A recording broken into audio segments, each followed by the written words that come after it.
Hello, and welcome to the Finding Your Voice on a Film Set talk for script supervisors. I'm Daniela Saioni. I have been training script supervisors for 30 years. I help script supervisors internationally to have fulfilling careers and achieve the career of their dreams. I do that through online coaching programs and craft training programs. My two flagship programs are the Director Whisperer training program and my annual A-listers cohort, which I'll talk about at the end today. But I also, as part of that work, believe that we should all be constantly uplifting the community. For those in the community as script supervisors, you know that we have a lot of work to do in terms of educating other departmental positions and producers on the nature of our work and how it has evolved over the years and why we are a department head. So to that end, I want to thank Stewie Lowry because he actually inspired this talk. He's one of my alumni in the UK. I have been starting to record testimonials from my alumni, and Stewie said that the way that I helped change his life was by making him realize he had a voice on set. And that made me think, I've never actually done a talk about that. You guys will be shocked to know this. The people who know me, if you don't know me, I have been script supervising for 35 years in 10 different countries, but I am based in Toronto, Canada. I have worked on a variety of projects, from the lowest budgets to A-list to everything in between in film and television. That's why I'm able to help a lot of people at all different stages of their career. But it might surprise you to know that the first 8 years of my career were actually very rocky. When I think back to me finding my footing in the business, now I entered the business at a very young age. I entered the film industry at the age of 21. And I had the unfortunate handicap of having like this. I don't know why I had it, but I had it. I have this huge cinematic intelligence. I had it quite young. I must have been a filmmaker in another life. I don't know what it is, but I happen to have this ability to understand visual storytelling. We all have our strengths and weaknesses as script supervisors, as filmmakers. But for me, I was this young kid with a lot of intelligence, but no self-esteem. So that was kind of a recipe for a rocky career in script supervision because, seasoned directors, and even worse, I would say, directors who didn't really know what they were doing, didn't know how to deal with me. And I had a lot of trouble speaking up because I didn't come from any kind of privilege. I came from a very poor background in a community in Toronto called Jane and Finch, had no access to the film business. I was just, because I had won all these scholarships and awards, I managed to get on a film set through a scholarship. So not even knowing that I was going to become a script supervisor. What did they do with smart kids coming out of the business, especially if they were women or people of color back in the early 90s when I started in the business?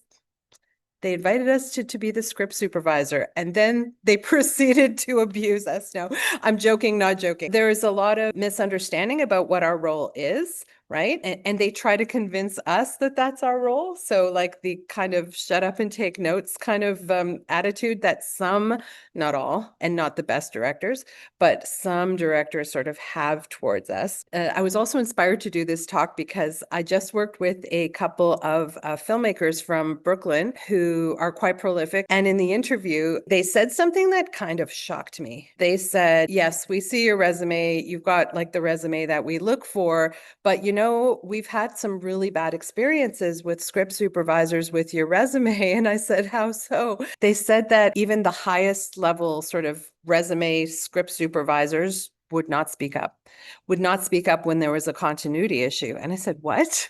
And they said, yes, but on the East Coast, it's usually more common that people will speak up. And they said, we don't know if that's like a New York thing. And I was in Toronto and they had never shot in Toronto. And they're like, how does that translate in Canada? But we want to make sure that you're always going to speak up when there's a continuity issue. I said, well, that is my job and that is what I do. And I can't even believe there are people at really high levels of the industry who don't speak up. I have students like all across North America US and Canada. And I want to say I have script supervisors who speak up, so I don't know where that comes from, but I would imagine there's a thing called failing upward. So failing upward is when a director tells you to just shut up and take notes. I've read about directors who do that. I've read about directors who don't even think we should be a position on set. It's truly, truly shocking. So I thought, oh yes, and I guess we do need a reminder, a strategy to find our voice on set. Even though I'm 35 years in, I'm still weighing those questions. Before I start, I also want to say, yes, there's this failing upwards that maybe will get you to a certain level with certain directors by not speaking up and just letting things go all the time. But you know what? That doesn't make for career longevity. It really doesn't. I know people who have done that with certain directors and then wondered why they didn't keep going with other directors and other shows. We really need to get a handle on it. And yes, obviously, there are some directors who are going to want us to speak less, and some producers, all producers, are relying on us to actually speak up when it matters. And obviously, the opposite can be true. If we speak up too much, if we use our voice too much and not in a way that is constructive to production, that can also burn our careers. So I want you all to have A-list careers, meaning the career of your dreams, because it doesn't necessarily mean you're going to work on A-list shows. Sometimes it's a function of geography. They don't make A-list shows where you live. But what is an A-list show for you? Is it like I have students who love horror movies, and if they work on like really cool horror movies, for them, they're so happy. Other students love television, and other students, well, people like me, I'm a comedy person, so I'm happy on comedies of all levels.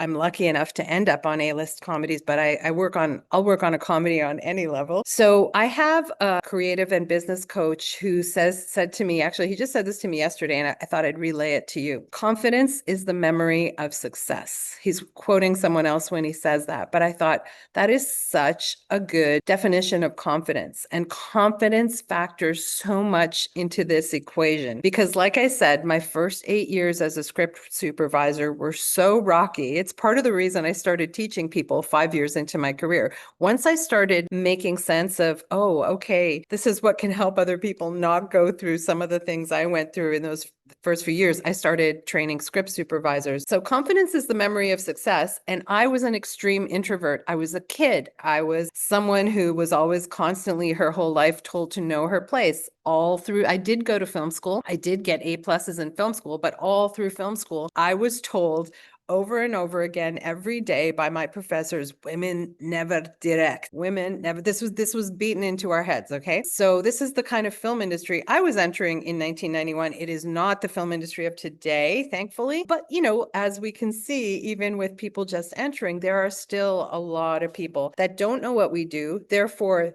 they don't know we have a voice. But what happens if you're not using that voice and getting to the upper levels where people expect you to use your voice? And by the way, I'm really super thrilled when I have a number of students who are this is a year where now we're all coming back to work. So a bunch of them are doing their first features or their first series, and they're sending me back feedback. They're like, oh my God, they thought that I really knew what I was doing. It was my first show.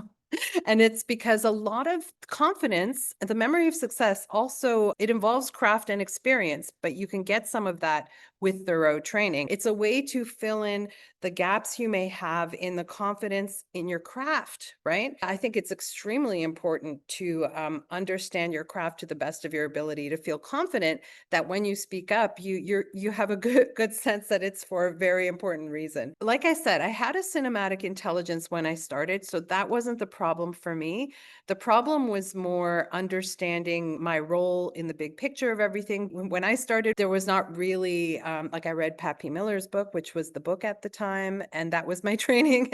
So I had to really understand and learn my place in the whole hierarchy of everything, and then understand that I do have a voice.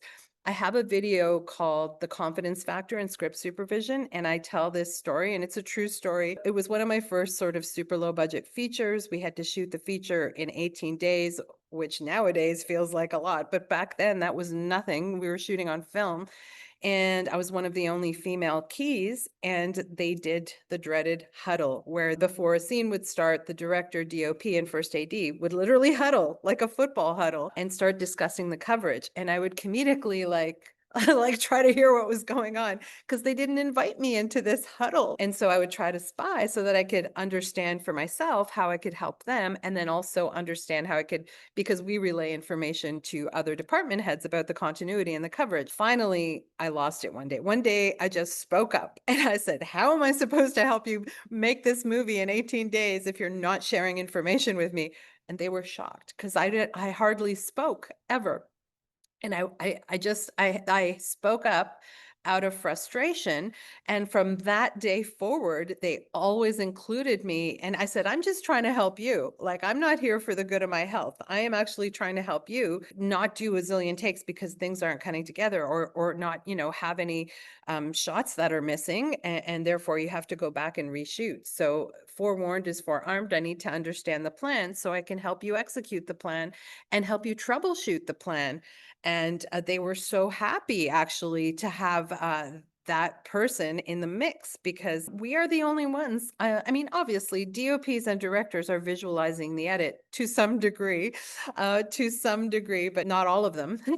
Not all of them have that ability. And even when they have that ability, they're also thinking about other extremely important things like the performance. Right. So that was the first time I spoke up. And I don't know where that voice came from, because I was not that person who would speak up.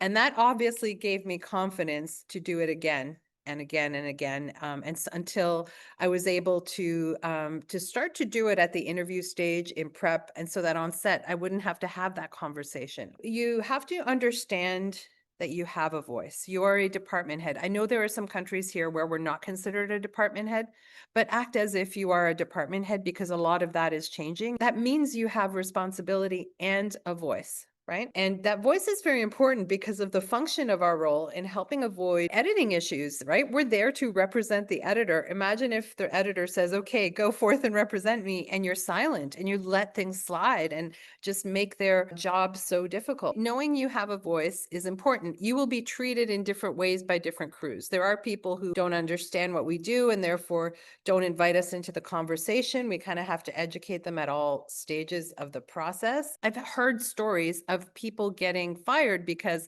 they're using their voice in a way that is sort of outside the realm of our position, and in terms of what we're invited to say. So let me explain that.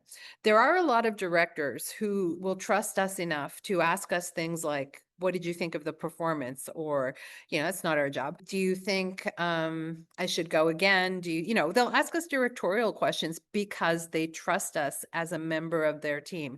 When they expressly invite us into that conversation, of course. And I always say, do you want my I'll always say, do you want my honest answer? Because this is not my job. And they'll usually say yes.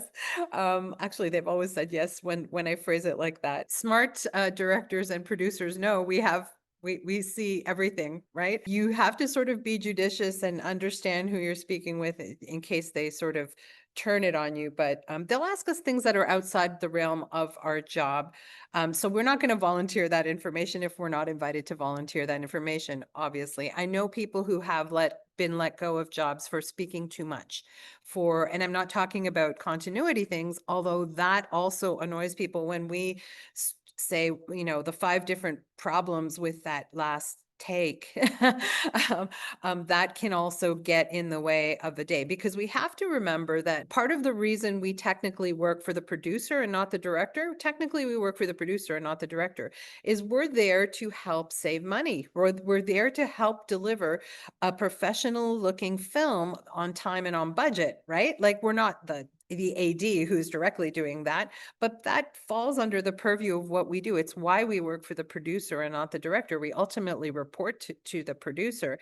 And what that means is we have to understand the big picture of filmmaking, not only our narrow but important channel of, is it going to cut? Is it going to cut?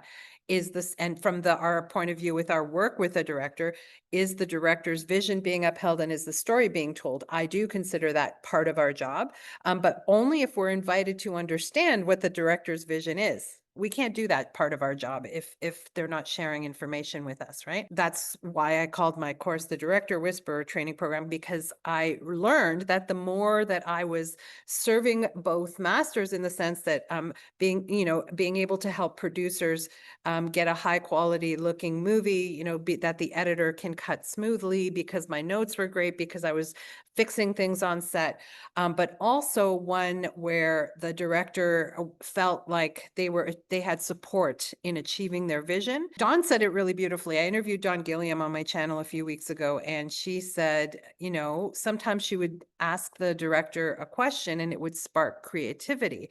We're asking directors questions in the sense that we're asking questions when we understand what they're trying to do. We see that it's something may be missing, a shot may be missing, the take might not be, there's a continuity issue, there's an editing issue, and we're constantly trying to solve problems all day with them on set. And we'll ask it in the form of a question, because it's ultimately the director's job to fix it or not fix it, let us fix it or have them fix it, depending on the nature of the problem. And sometimes the director wouldn't do what Dawn said, but she'd see a spark in their eye and they'd get an inspiration on how to fix it.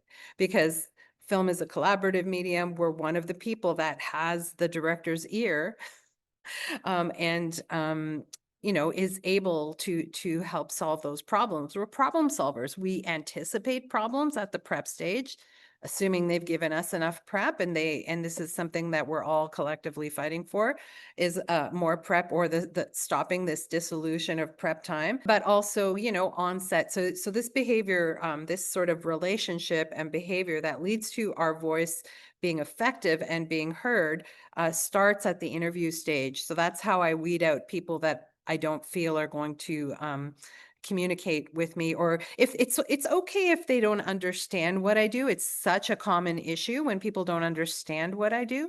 I can use some of the interview time to explain how I see my role and how I feel I can help them, and then also to make it clear to them that we need to have a communication. We need to have communication set up, that I need to be able to meet with them in prep. I need to be able to be CC'd on every shot list, or if there are no shot lists or storyboards, that on set every day, that I'm included in these conversations. This is fundamental to us being able to be rock star script supervisors. I don't aim for any less with my alumni. I want you all to be rock stars. And even if you're not my alumni, that the better we are, the more we uplift each other as a community, and our position is valued. Just really opening up that line of communication. They need to know that they can talk to you as a human being, and you need to know that you can talk to them as a human being. That's fundamental. And then everything else is possible, right? Directors might really specify in the interview, I just want you to take notes and shut up. And I would say, well, then I'm not the script supervisor for you, because I'm not a note taker. I'm a script supervisor. I represent the editor on set. I need to help you avoid editing issues. And a director might say, well, how do you do that? It's, how can we avoid editing issues? But by the way, this was like one of the coolest things anybody had ever said to me, because I just assume it to be true. But our directors on this show, after they did the first block of 2 episodes, they came back and said, we had 0 editing issues on this show. And I said, yeah, that's my job. And they said, no, we never have 0 editing issues on any show. And they're like super seasoned directors. And I went, oh, I would assume that is always the case, because that is my job. Because even when there's a little editing issue that I feel like we can't cut around, it haunts me. It haunts my dreams. I will constantly bring it up. I will constantly, like, I'll try to fix it on the day. And if they don't, I have to make a note in my editing notes. And listen, there were editing issues, by the way, but there were ways to cut around them that I would always put in the notes. I know that in this take, she did it with this hand, but if I always put that little, I'm sure a lot of you do. I think Alicia, I think you told me you do that too. There, you put a little roadmap to go, okay, this is a way out of that if you need it. And some editors just leave them in, right? They just leave the continuity issues in. But if there's no way out, it haunts my dreams, believe me. I don't know. I was talking to the focus puller about that, and he said, oh yeah, focus issues haunt my dreams too. And he's been doing it. He's been pulling focus longer than I've been script supervising. Alicia says she leaves those notes for post. Yes. That's why you're an A-lister, baby. No, I'm just kidding. But like, yes, that is extremely helpful, right? Because editors have less and less time. There are habits that we have that help elevate the film. Oh, that was another story I wanted to tell you. Not early in my career, like in 2008. So what is that? 18 years into my career, I was working with Don Cheadle on this movie Traitor. I think it was day 3 or 4 of shooting, and I hadn't given him a single continuity note because that guy is perfect. He's always matching. Well, on this one take, and we were doing like, we were rolling and resetting and rolling and resetting, he turned the opposite way. I knew it was going to be a major cutting point, right? So I whispered in the director's ear while we were rolling because we just kept rolling. We didn't cut to reset because I knew the director liked that take and was about to cut. And from across the parking lot, because it was like we're on the other end of a parking lot, I don't know how he heard me, or maybe he just saw me. And he goes, I was just testing you, Daniela. It's like, what? And he goes, I know I turned the other way. I just needed to know that you were paying attention because you never say anything. And that was really funny, but wow. And then he walked up to me afterwards and said, it's true. There's some script supervisors who never say a word, and I always worry that it's not going to cut together. So yeah, I was just testing you, but I want you to know that now that I know that you're watching, he's like, I want you to know that that style makes the movie better. So he understood that I was not stepping in when I didn't need to, right? I mean, obviously there were little things he might have done differently, but they weren't going to affect the cutting point. You guys probably know I have a talk on my YouTube channel called How Script Supervisors Visualize the Edit, and we really have to get good at that because that is going to be the key factor in understanding how important it is for us to speak up at that point. Because like I was saying, we are serving the producer and the director. So the director has a vision that they want to fulfill, but they have to do so in the time allotted, or we're going to go over on our day and over on our budget. So that part of it means we can't just keep correcting everything, right? Nor should we. I think actors are not robots, and we need to really understand their process and understand that how much we step in or how little we step in is also a function of how they do their best work. In the program, I have the actor whispering talk. So we have to keep the producer in mind, we have to keep the director in mind, and we have to keep the actor's needs in mind, in the sense that some actors they'll lose it. If the film doesn't have a performance that works, we don't have a movie. Everything else can fall apart, including the continuity. But if we don't have performances that work, it will be extremely hard to sell the movie. So we're always constantly at the service of that as well. Or we should be at to get to the top of our field and to work with actors at the top of their field and serve them well. We're always constantly doing this math in our head. We're doing eyeline math. Oh, eyeline math is easy. It's the other math. It's the math of when do I step in? That's hard. Having too much confidence too soon can be a handicap. I've certainly had some male students have that problem. Maybe it's just a coincidence that they're men, but be very careful. You guys entering the industry now are doing a different kind of dance of understanding, that just understanding the dynamics that women go through when they're being talked down to. And even if you're not doing that as a man, you kind of have to overcompensate in the sense of when you use your voice, use it lovingly, ask it in the form of a question, as we do as females. My very first day on a union film set, I was 23 years old. We set up a shot, we shoot it, we set up the reverse, and it's the wrong eye line, or it's an axis cross. I don't want to say the wrong eye line because, as you guys know, I don't believe in right and wrong. I believe the axis is a tool. But from what I understood, this show, my first series, they didn't cross the axis. It was classically shot. We were shooting on film. And so I tapped him on the shoulder because he was talking to the operator, and I said, are you crossing the axis on purpose? I don't understand why we're crossing the axis in this scene. So I'm just asking. And he was really offended that I had dared to ask him a question like that. And I was shell shocked because, like I said, I'm this shy little girl at that point. You might be 23 and not shy. It's a different world now, but I was a shy little girl. And I go over to the line producer and I said, he's crossing the axis. And I just asked a question and he yelled at me, and he said, yeah, don't tell him he's wrong. And I said, I didn't tell him he was wrong. I asked him why he was crossing the axis. And then I said, what do you do when you cross the axis on this show then? And he said, oh, he goes back to LA and we flip the neg or we reshoot it.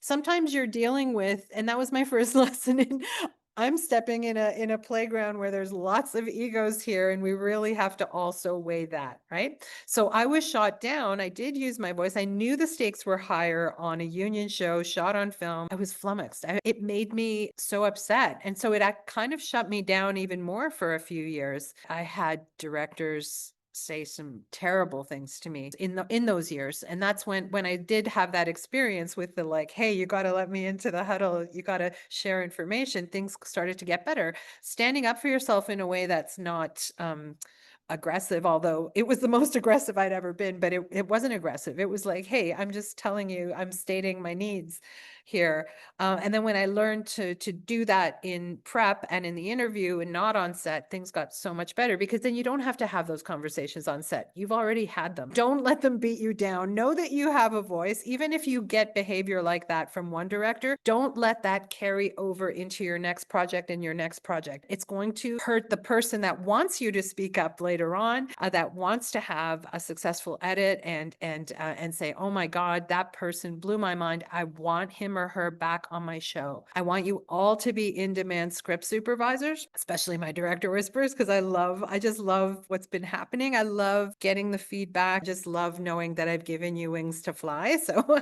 yeah, so it's more of a challenge for some of us than others. It was more of a challenge for me. That's why I do include it as a skill that we need to have, especially early on, is learning that we have a voice, that we should be using it. And obviously I have a lot in my course of how you troubleshoot that. I just wanted to also take the opportunity to tell you that I am starting my A-listers program again for the second year in a row. So you guys probably already know about my Director Whisperer training program for script supervisors. We have script supervisors in 30 countries.